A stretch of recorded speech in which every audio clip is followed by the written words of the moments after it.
আপনারা সুন্দরবনের পাখিরালয় ও গোসাবা ঘুরেছেন। আজ আপনাদের সুন্দরবনে একটু অন্যরকমভাবে ঘুরিয়ে দেখাবো। পুরো ভিডিওটি দেখতে থাকুন। Hello guys, welcome to Deepika পিটুম ইউটিউব চ্যানেল। আজ আমরা বেরিয়ে পড়েছি সুন্দরবন যাওয়ার উদ্দেশ্যে। তো আমরা সব বন্ধুরা মিলে শিয়ালদা থেকে ওঠার কথা ছিল, কিন্তু সবাই একসাথে হতে পারলাম না। শানু আর আমি দুজনে শিয়ালদা স্টেশন থেকে উঠে পড়লাম। এখন দাঁড়িয়ে আছি শিয়ালদা প্ল্যাটফর্মে। আমাদেরকে বেশিক্ষণ দাঁড়াতে হয়নি। শিয়ালদা লক্ষ্মীকান্তপুর লোকাল খুব তাড়াতাড়ি দিয়ে দিয়েছিল 19 নম্বর প্ল্যাটফর্মে, এবং ট্রেনও ছেড়ে দিয়েছে। আমরা আস্তে আস্তে এগিয়ে যাচ্ছি। বাকি বন্ধুরা উঠেছিল নিউ গড়িয়া থেকে।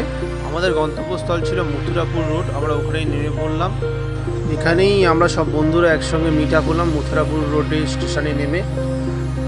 সব বন্ধুরা একে একে আসছে, সবাই একসঙ্গে একই জায়গায় মিলিত হওয়ার পরে একটা মনের মধ্যে আনন্দই একটা ধরনের আলাদা ধরনের ফিল হচ্ছিল। এখান থেকে আমরা আস্তে আস্তে যাচ্ছিলাম যে বাস বা অটো ধরবো বলে, কিন্তু তখন বেজে গেছিলো প্রায় 9টার মতো। কোনো অটোই যেতে চাইছিল না। অবশেষে আমরা গিয়েছিলাম ইঞ্জিন ভ্যানে করে।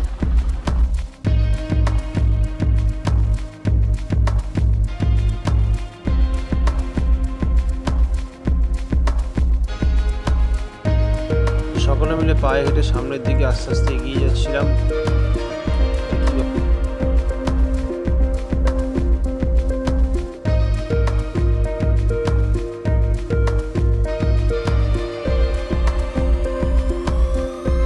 অবশেষে মথুরাপুর রোডের সামনে এসে একটি কাকাকে পেয়েছিলাম।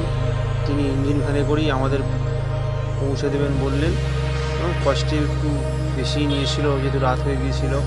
ওখান থেকে আমরা আস্তে আস্তে পৌঁছে যাচ্ছিলাম রায়দিঘি। রাস্তাটা অনেকটাই জার্নি, প্রায় 1 ঘন্টা 10 মিনিটের মতো। রাতের বেলা অ্যাডভেঞ্চারটা খুবই সুন্দর লাগছিল, এত সুন্দর লাগছিল যে বলার মতো না। এবং এত জোরেই কাকা চালাচ্ছিল যে খুবই ভয় লাগছিল। পৌঁছে গেলাম রায়দিঘি। এখান থেকে এখন আমাদের যেতে হবে এখনও 1 ঘন্টা। সেই জায়গাটির নাম হচ্ছে দমকল। আপনাদের বলাই হয়নি আমরা যাচ্ছি কোথায়। আমরা যাচ্ছি আমার এক দাদার বন্ধু শ্যামাদার বাড়িতে। ওনার বাড়ি সুন্দরবনের খুব কাছাকাছি। ওনার বাড়িতেই গিয়ে আমরা সবাই মিলে উঠবো। আমরা পৌঁছে গেছি শ্যামাদার বাড়িতে। তখন প্রায় রাত্রি 12টা বাজে। নেমেই দেখছি একটি মন্দিরে এত সুন্দর প্রতিমাগুলো যে দেখে মন ভরে গেল। রাতের বেলা মন্দিরটি আর ভালো করে দেখাতে পারিনি। এই সকালবেলা আবার পুনরায় আসলাম মাকে দর্শন করে সুন্দরবনে যাত্রা শুরু করব বলে। প্রথমেই ভোলানাথকে প্রণাম করে বেরিয়ে পড়লাম, এবং সব ঠাকুর দেবতাকে প্রণাম করে বেরিয়ে পড়লাম সুন্দরবনের উদ্দেশ্যে। এবং শুনেছি যে এই মন্দিরে প্রতিমা কোনো বিসর্জন হয় না। এখানে যাই পুজো হয় সেই প্রতিমাগুলোকে এরকমভাবেই আটচালার মধ্যে সাজিয়ে রাখা হয়, এবং সুন্দর যত্ন সহকারে তার মেনটেনও করা হয়, এবং প্রত্যেক দিনই তার নিত্য পুজো করা হয়। মন্দির থেকে এসেই দেখছি যে আমাদের টিম রেডি, আর এটা হচ্ছে শ্যামাদার বাড়ি। সবাই মিলে যাত্রা শুরু করার জন্য প্রায় রেডি হয়ে গেছে। এটা হচ্ছে আমাদের পুরো 10 জনের একটা টিম, আরও ওখানকার সব কাকারা সবাই ছিল। একই সঙ্গেই আমরা যাত্রা শুরু করলাম একদম গ্রাম বাংলার পথ দিয়ে। সত্যিকার অ্যাডভেঞ্চারটা খুব সুন্দর ছিল। এত সুন্দর সেই কাদামাটির রাস্তা, এবং চারিদিকে ধান জমি, এত সুন্দর ওয়েদার, এত সুন্দর আকাশ দেখে মন ভরে যাচ্ছে, যেন মনে হচ্ছে এখানেই থেকে যায়।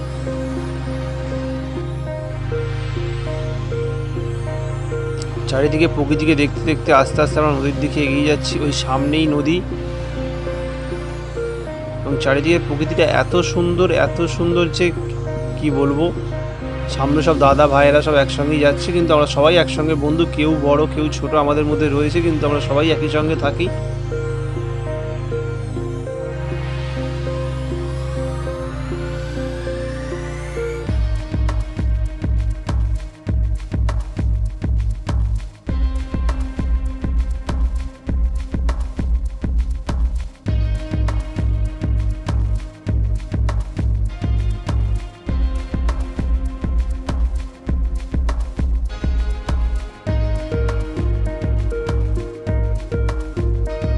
হাঁটতে হাঁটতে আমরা চলে এসেছি নদীর বাঁধে। এই সামনে নদীর বাঁধ, এবং এখানের চারপাশগুলো এত পরিষ্কার এবং এত সুন্দর যে কি বলবো আপনাদেরকে।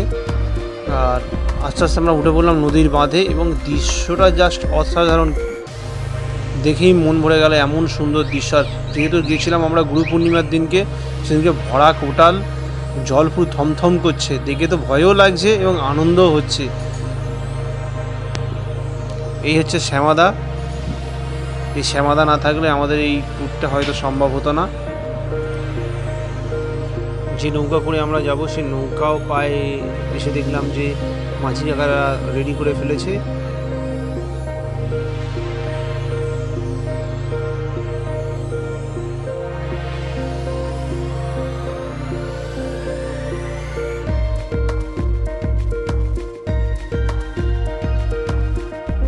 আমরা সবাই মিলে খুব এনজয় করছিলাম এবং কি বলবো, এত সুন্দর লাগছিল পরিবেশটা, এবং তার সঙ্গে আকাশে এই ভাসা ভাসা মেঘ, তার সঙ্গে ঝিরা ঝিরা বৃষ্টি, এত সুন্দর লাগছিল যে মন ভরে যাওয়ার একটা অতুলনীয় ব্যাপার। এ হচ্ছে আমার আশিস দাদা, সে নৌকা ছাড়া সিগন্যাল দিচ্ছে গামছা ঘুরিয়ে, এবং আমরা একসঙ্গে দুটো নৌকা নিয়ে যাচ্ছিলাম। একটা নৌকা একটু এগিয়েছে, পিছনে আমরা আর একটা নৌকা নিয়ে যাচ্ছি। আমাদের নৌকাটা একটু ডিস্টার্ব করছিল প্রথম থেকেই, সেই জন্য আমরা পিছনে আস্তে আস্তে যাচ্ছিলাম। যখন প্রথম নৌকাটা ছাড়ে এত মনটা সুন্দর লাগছে কি বলবো।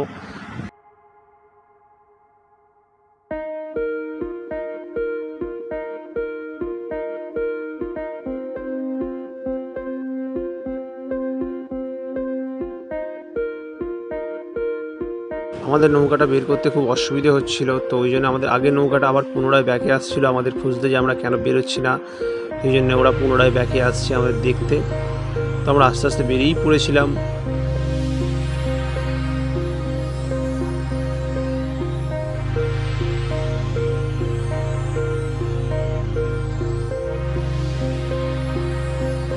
যখন পুরোপুরিভাবে নদীর মাঝখানে চলে আসলাম তখন জাস্ট মনটাকে ধরে রাখতে পারছিলাম না, এত সুন্দর লাগছিল পরিবেশটা, এত চারদিকগুলো সুন্দর লাগছিল যে কল্পনাটা যেন সত্যি হলো।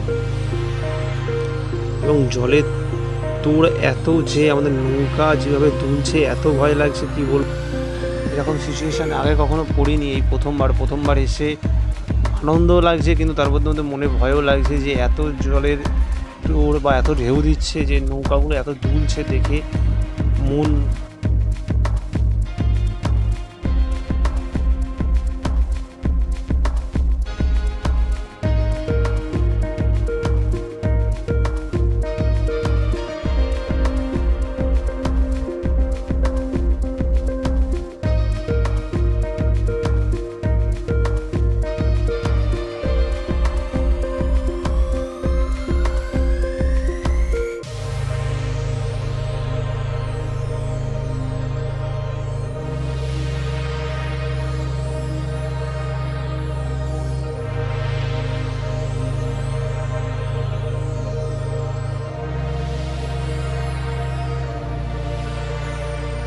এখানে পর্যন্ত তো খুব ভালোই আসছিলাম। আস্তে আস্তে যত ভিতরের দিকে যাচ্ছি তত জলের ঢেউ বাড়ছে এবং প্রচণ্ডভাবে নৌকাগুলো দুলছিল। সেই দেখে মনের মধ্যে এত ভয় লাগছে যে কি করব আমরা ডিসিশন নিতেই পারছিলাম না। তারপর আস্তে আস্তে কন্ট্রোল হারিয়ে দুটো নৌকা দুদিকে চলে যাচ্ছে এবং এত জলের ঢেউ হচ্ছে যে আমরা আর যেতে পারলাম না। অবশেষে একটা সাইটেই আমরা দাঁড়িয়ে পড়লাম।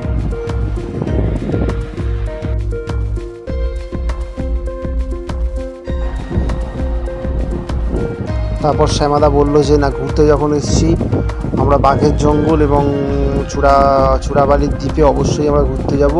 তারপর শ্যামাদা আর একটা নৌকার ব্যবস্থা করলো, সেটা এটার থেকে আর একটু বড় নৌকা ছিল। সে দাদাকে ফোন করাতে সে দাদা আসছে, ততক্ষণে আমরা এদিকে রান্নাবান্নাগুলো কমপ্লিট করে নেওয়ার চেষ্টা করছিলাম। এদিকে সবাই মিলে হাতে হাতে মাছ, কাঁকড়া এবং আরও যাবতীয় যেসব ছিল সেসব রেডি করছিলাম।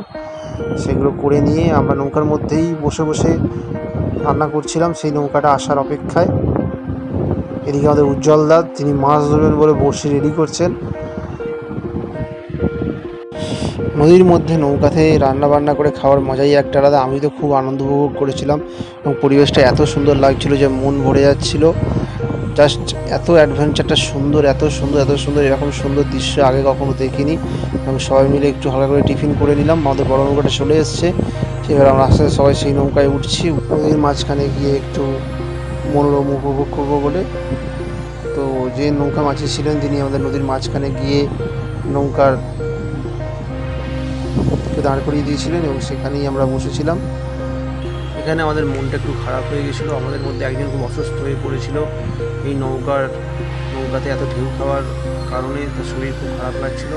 তো আমরা পুনরায় ব্যাক করছিলাম। আমরা ভেবেছিলাম আর যাবো না, চলে এসেছিলাম একটি দ্বীপে, এবং দ্বীপটাও এত খুব সুন্দর যে সেখানেও এত সুন্দর অ্যাডভেঞ্চার যে সেখানেই আমরা রান্নাবান্নাগুলো আরও বাকিগুলো কমপ্লিট করব, করে এখানেই আমরা খাওয়া দাওয়া করবো বলে চিন্তা ভাবনা করেছি।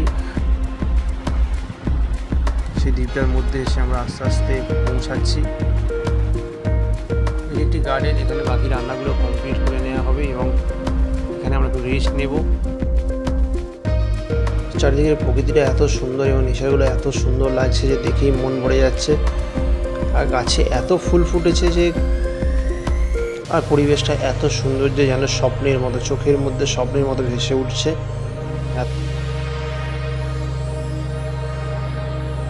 হঠাৎ করে দেখি সানুদা নদী থেকে একটা বড় চিংড়ি মাছ ধরে নিয়ে এসছে।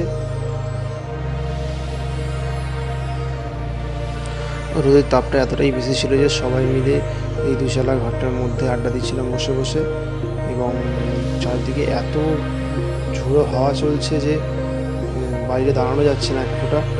তো সবাই মিলে ওর মধ্যেই বসে আড্ডা দিচ্ছিলাম।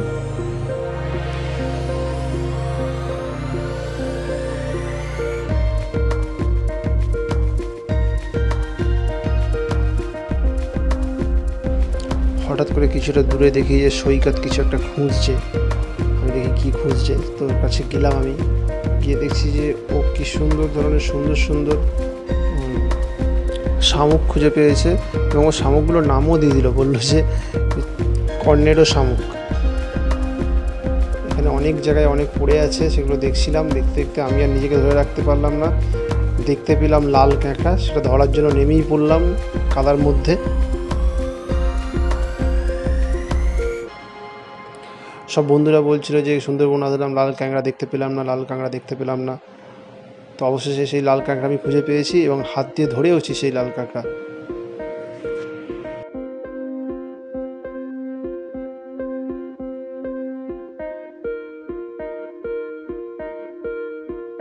কাঁকড়া ধরতে গিয়ে কাদা মেখে ওপরে উঠে আসলাম। কাঁকড়া ধরতে গিয়ে দু রকমই কাঁকড়া পেয়েছিলাম, লাল কাঁকড়া ও চিতি কাঁকড়া দুটোই পেয়েছিলাম। সেই কাঁকড়া দেখতে আশিস ছুটে এসছে যে ভাই দেখি লাল কাঁকড়া কই দেখা।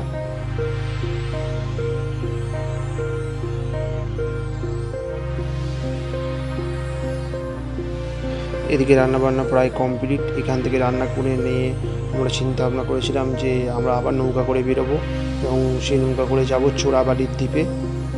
সেই জন্যই প্রস্তুতি হচ্ছে। এখানে শ্যামাদা রান্না করছে আর সব দাদারা এখানে উপস্থিত রয়েছে। সবাই মিলে প্রায় রান্না কমপ্লিট। সব জিনিসপত্র গুছিয়ে নিয়ে আবার নৌকার ওঠার জন্য রওনা দিচ্ছি। আস্তে আস্তে সব নৌকায় জিনিসপত্র গুছিয়ে নিয়ে আমরা এবার নৌকা ছাড়বো, যাবো চোরাবালির দ্বীপ। সেই দ্বীপটি নাকি যখন ভাটা পড়ে যায় তখন জেগে ওঠে, আবার জল আসলে সেই দ্বীপটি ডুবে যায়, এবং তার পাশেই নাকি বাঘের জঙ্গল। সেগুলো সব আপনাদের দেখাবো। ভিডিওটা অবশ্যই পুরোটা দেখতে থাকুন।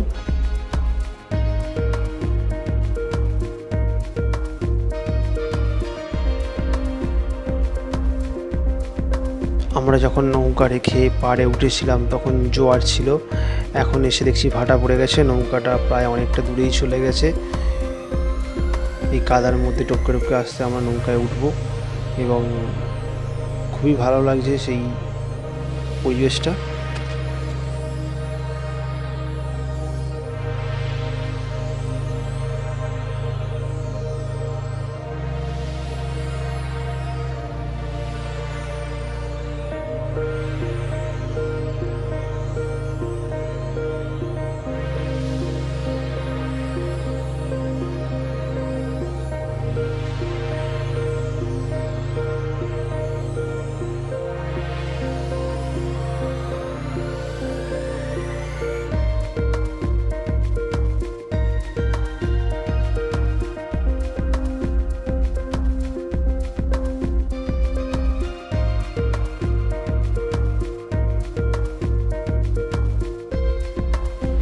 সবাই নৌকায় উঠে পড়ার পর নৌকাটি ছেড়ে দেওয়া হলো আমাদের গন্তব্যস্থল যাবার দিকে। সবাই মিলে খুব এনজয় করতে করতে যাচ্ছিলাম চোরাবালি দ্বীপের দিকে, এবং চারিপাশের অরণ্যগুলো এবং আকাশটা এত সুন্দর লাগছে, এবং এই থমথমে জলের মধ্যে নিজের মনে খুব ভয়ও হচ্ছে। এর মধ্যেই বিশ্বকা ও শ্যামাদা উঠে দাঁড়িয়েছে নৌকার মধ্যে। সাইডের পরিবেশগুলো খুব সুন্দর লাগছে দেখতে। সেই পরিবেশগুলো দেখতে দেখতেই আমরা এগিয়ে যাচ্ছি চোরাবালি দ্বীপের দিকে। অবশেষে এসে আমরা পৌঁছালাম কুড়িমুড়ি ঘাটে। সেই ঘাট থেকে আমরা নৌকাতে পর্যাপ্ত পরিমাণ তেল উঠিয়ে নেব এবং পাশে এসে একটি লঞ্চ দাঁড়িয়েছে। সেই লঞ্চটি অন্য অন্য দিগন্তে যাওয়ার জন্য হয়তো ওই ঘাট থেকে ও ঘাট যাতায়াত করছে। শুনেছি এখানকার মানুষজন যানবাহনের থেকে নৌকা পথে যাতায়াত বেশি করে। কুড়িমুড়ি ঘাট থেকে নৌকাটি ছেড়ে দেওয়ার পরে আস্তে আস্তে আমরা মাঝ সমুদ্রের দিকে এগিয়ে যাচ্ছি এবং ওই দিকেই পড়বে যে চোরাবালির দ্বীপ। জলের তোড় আরও থমথমে হয়ে বাড়ছে, নদী আরও বড় হচ্ছে এবং চারিদিকে জঙ্গল আরও ঘন হয়ে উঠছে।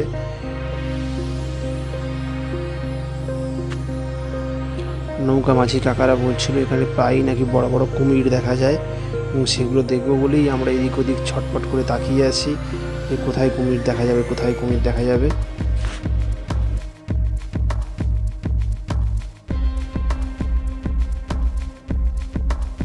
জলের ঢেউ এত দিচ্ছে যে আমরা সকলেই প্রায় ভয় ভয় পাচ্ছিলাম।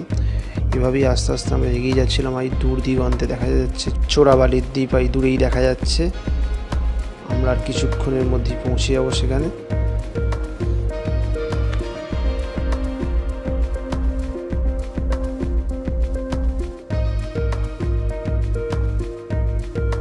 নৌকা এত দূর ছিল যে ফোনকে আর ধরে রাখতে পারছিলাম না। জলের ঝাপটায় ফোনকে পুরো ভিজিয়ে দিচ্ছে। তাও ভিডিও করা বন্ধ করিনি, ভিডিও করতে করতেই যাচ্ছি। এর মধ্যে আনন্দে আশিস ভাই গান ধরেছে। আমরা প্রায় পৌঁছেই গেছি চোরাবালির দ্বীপে। ওই কিছুটা দূরে একটি বড় নৌকা দেখা যাচ্ছে, ওইটাই হচ্ছে চোরাবালির দ্বীপ।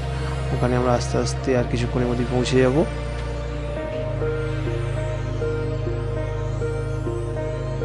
প্রায় পৌঁছেই গেলাম চোরাবালির দ্বীপে।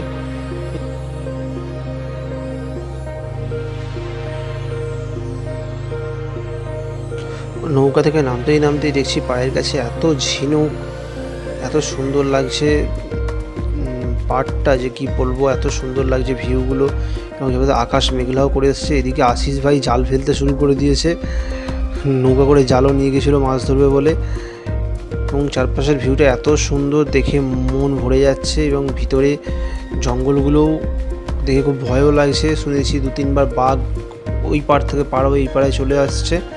বাঘের জঙ্গলটা আমাদের কিছুটা পরে আমি দেখাচ্ছি।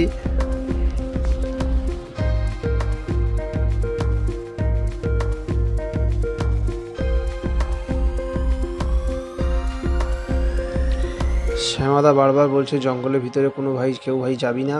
তো আমরা কেউ জঙ্গলের ভিতরে যাচ্ছি না, এই আশেপাশেই ঘুরছি। এবং ওই যে দূরের জঙ্গলটা দেখা যাচ্ছে, ওই দূরের জঙ্গলে নাকি বাঘ থাকে। বাঘ মাঝে মাঝে নদী টপকে এই চোরাবালির পাড়ে চলে আসে। এবং 25শে জানুয়ারি নাকি এখানে খুব ফিস্ট হয় বা অনেক মেলা টেলা বসে এই নদীর মাঝখানে যে চোরাবালির দ্বীপ। সবাই মিলে এখানে খুব ঘুরছি, খুব এনজয় করছি। এবং কিছুক্ষণ পরেই এই দ্বীপটাকে আর দেখতে পাওয়া যাবে না, জলের তলায় চলে যাবে।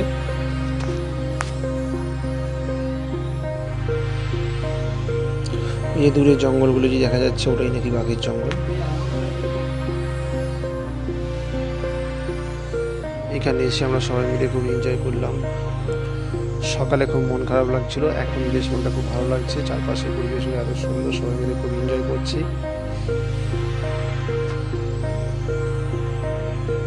আস্তে আস্তে নদীর জল বাড়া শুরু হয়ে গেছে এবং দ্বীপটি প্রায় জলের তলায় চলে যাবে।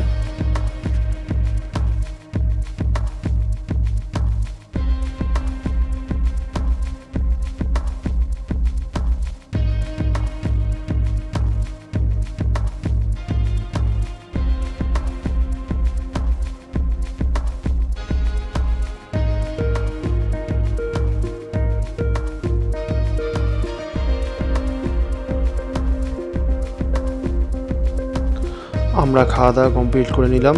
তারপরেই দেখছি দ্বীপটি আস্তে আস্তে জলের তলায় চলে যাচ্ছে। খুব সুন্দর মৌসুম এবং আস্তে আস্তে আমরাও ওখান থেকে নৌকা ছেড়ে দিলাম বাড়ি আসার উদ্দেশ্যে। আসার মুহূর্তটা এত সুন্দর ছিল যে কি বলবো। আস্তে আস্তে জলও বাড়ছে এবং ওয়েদারও আস্তে আস্তে খারাপ হয়ে আসছে, ভয়ও লাগছে, কিন্তু এত সুন্দর পরিবেশ দেখে মন মুগ্ধ হয়ে যাচ্ছে।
পড়ন্ত বিকেলে ওয়েদারটা এত সুন্দর লাগছিল যে দেখে মন ভরে যাচ্ছিল, এবং আশপাশের জঙ্গলগুলো খুব দেখতে সুন্দর লাগছিল এবং গাছপালাগুলো দেখতে খুব সুন্দর লাগছিল। আমরা আমাদের গন্তব্যস্থলে আস্তে আস্তে এসে পৌঁছে গেলাম। পড়ন্ত বিকেলের ওয়েদারটা এত যে সুন্দর যেন মনের মধ্যে ছবি এঁকে গেল।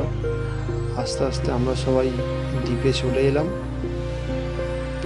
আমার তো সুন্দরবনটা ঘুরে খুব ভালো লাগলো। আপনারা অবশ্যই ভিডিওটা দেখবেন এবং দেখে কমেন্টে জানাবেন ভিডিওটা কেমন হয়েছে।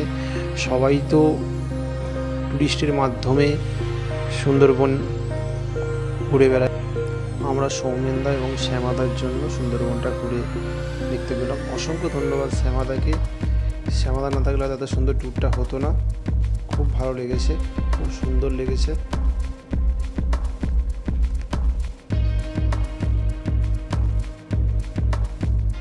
ভিডিওটি কেমন হয়েছে অবশ্যই কমেন্টে জানাবেন এবং চ্যানেলটিতে নতুন হলে আপনারা একটু সাবস্ক্রাইব করে দেবেন।